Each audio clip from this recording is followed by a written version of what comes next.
يا من خرجتم في المواسم دعوة يا من خرجتم في المواسم دعوة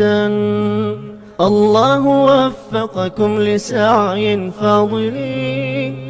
أنتم مصابيح البلاد ونورها وأمانها من كل فكر باطل أنتم حماة عقيدة في فترة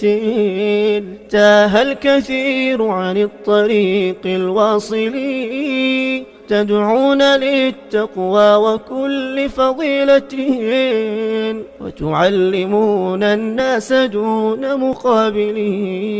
هذا سبيل الأنبياء ونهجهم أنعم به نهجا بغير مماثل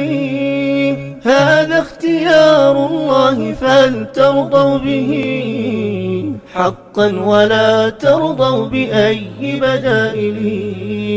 ولتشكروا لله جل جلاله ولتسألوا التثبيت دون عراقل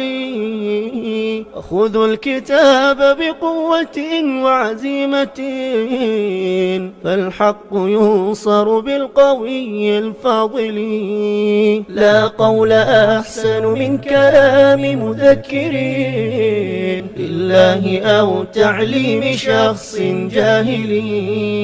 والوعظ بالإحسان أمر إلهنا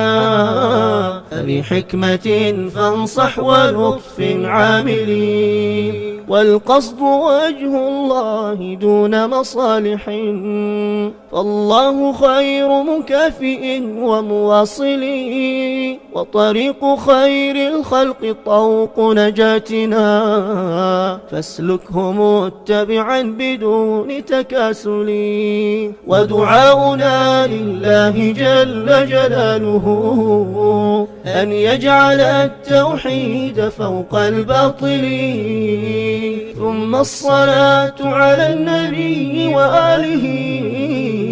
ما ذكر الوعاظ قلب الغافلين